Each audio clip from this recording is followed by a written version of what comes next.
Imbibing the new language of bezel-less designs, OnePlus upgrades the anatomy of OnePlus 5 with larger, near bezel-less display and named it OnePlus 5T. Hey guys, this is Umar from TVC and I'm bringing you the review of OnePlus 5T after extensively using the device for 2 months.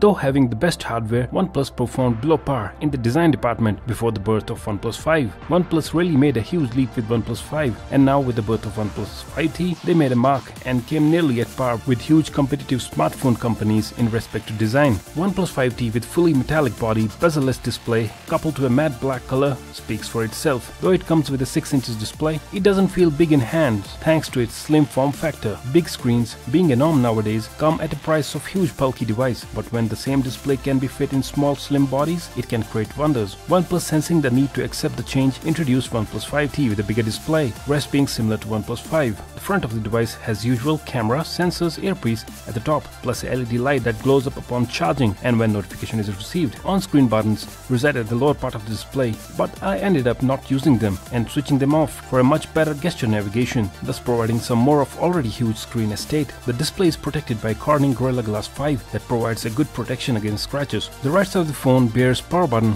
and a SIM slot. Left side has a volume rocker and the alert slider. The slider has a noticeable resistance that I don't like, while the other buttons are decently tactile. The bottom of the device has the speaker, USB Type-C port and the much needed headphone jack that might never lose its glory. Back of the device, along with the imprinted logo, bears ergonomically placed fingerprint sensor, dual camera setup, dual flash and noise cancelling microphone. Overall, the design of the device is modern and definitely has a premium feel to it.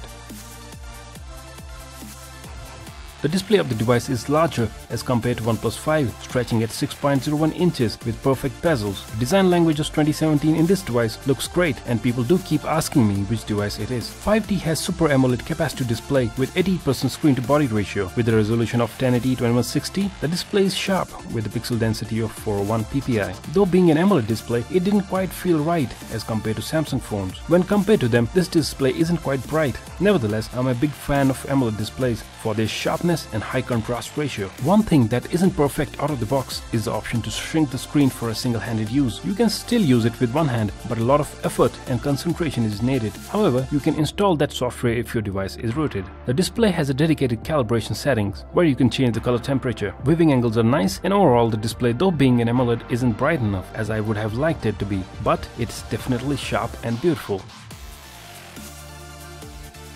The phone comes with a Snapdragon 835 chipset, octa-core Kryo 280 CPU and Adreno 540 GPU. You can get 6 or 8 GB of RAM and 64 or 128 GB of storage respectively according to the variant you choose. The performance of OnePlus 5T is truly amazing. There is absolutely no hiccup while using the device for any type of work, be it high-end gaming or just writing a note. You can multitask many apps at once with relative ease. This high-end performance at a much lower price than other brands gives OnePlus 5T a tag of true value for money. The face unlock feature on this device is very fast, unlocking the devices in milliseconds. It also performs well in low light conditions, but at the expense of unlock time.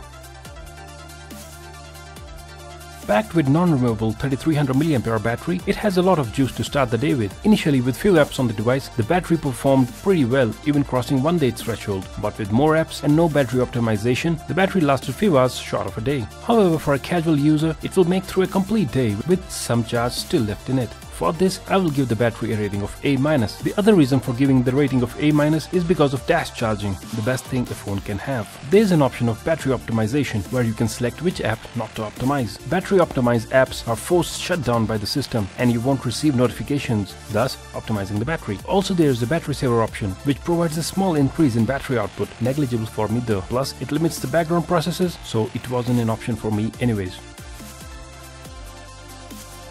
The device has a mono output with the speaker located at the bottom of the device. The output is loud and most of the times I kept the volume at 50%. Here is a sample for the speaker output.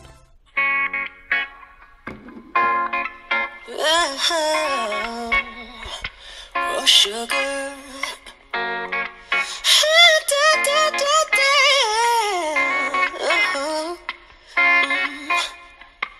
I'm hurting, baby. I'm broken down. I need your loving, I need it now. without you, I am something weak. You got me begging, begging, I'm on my knees. Sugar, yes please, won't you come and put it down on me? I'm right here. The device comes with inbuilt audio enhancer for headphones that works somewhat well. The audio chip is pretty good, and when coupled to an equalizer, it works great and doesn't underperform. The device sports a dual camera setup, with one camera being 16MP f1.7 and other 20MP f1.7. This dual setup helps in capturing shots with good amount of bokeh in portrait mode. The color reproduction is natural and photos do come out sharp. There are many modes in the camera, and worth noting is the portrait mode and the slow-mo. The portrait mode blurs the background, but this blur does seem to be taken by a phone. Nevertheless, if you like bokehs, you will garner many likes for your captured shots. In low lighting conditions, the camera does a nice job, but with high grain, here are a few samples from the camera.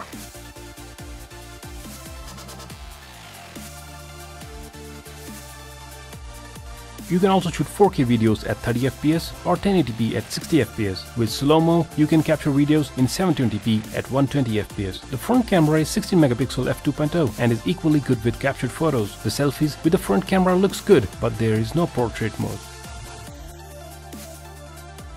I play different genre of games on this device, and I never noticed a frame drop with resource-intensive games. Adreno 540 GPU, backed by Ryzen CPU and Snapdragon 835 chipset, provides a high-end gaming experience. You can play all types of games and won't be disappointed with the performance. The game I'm playing is resource-intensive, plays out smoothly, and the phone doesn't even heat up, clearly indicating how easily it processes the intensive processes and has good heat dissipation. There is also a gaming mode where you can block notifications from showing up and disable automatic brightness too. So, should I recommend you buying this device? Absolutely yes. This is an amazing device with Oxygen OS running Android Oreo 8.1 without any bloatware, meaning superb performance and battery life. This device is really worth purchasing considering its price, high-end performance and a good value for money. So, if this review helped you in making a purchase decision, then don't forget to hit that like button at the bottom of the video. And for more videos like this, subscribe to my channel. That's it for this video. I'll catch you later.